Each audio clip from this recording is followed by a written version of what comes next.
নবম দশম শ্রেণীর গণিত বইয়ের অনুশীলনী 4.1 এর প্রশ্ন নং 13।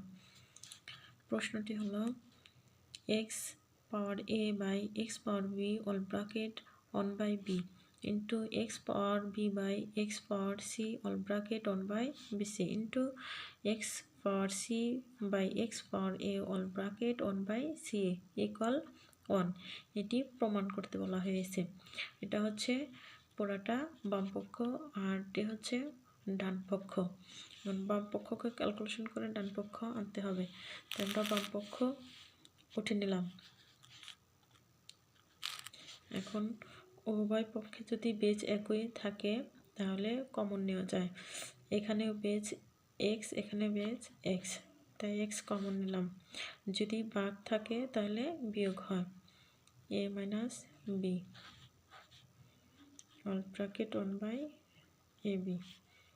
একইভাবে আমরা এটা করব b minus c 1 by bc x c minus a all bracket 1 by ca। এখন এইটাকে আমরা বাইরে নিয়ে যাব। x a minus b into 1 by ab b minus c into 1 by bc into c minus a 1 by ca। তাহলে a minus b কোথায় আছে? উপরে আছে। অনের সাথে যদি গুণ করি a মাইনাস b হয় আর নিচে a b থাকে, তাহলে x a minus b by ab into b minus c by bc into c minus a by ca। এখন তিনটার বেজ একই রকম, তিনটার থেকে আমরা বেজ কমন নিব। তাহলে a minus b by ab। এখন যদি গুণ থাকে যোগ হয় b minus c by bc যোগ c minus a by c। এখন আমরা লসাগু করব। ab, bc এবং c এর লসাগু হচ্ছে ab c।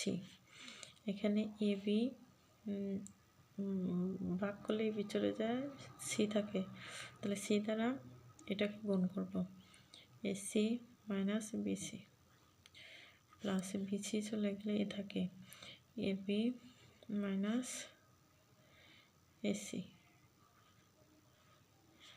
প্লাস c চলে গেলে থাকে bc মাইনাস ab।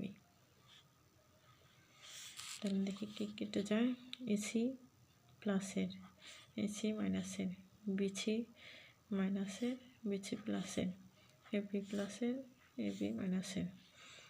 তাহলে এক্স এ বি সি হচ্ছে 0।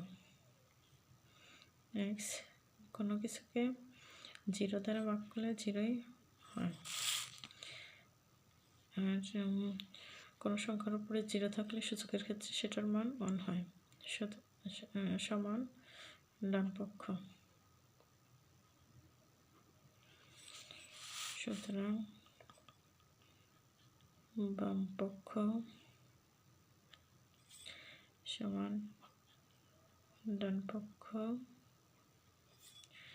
প্রমাণ করতে বলা হয়েছে, তাই প্রমাণিত।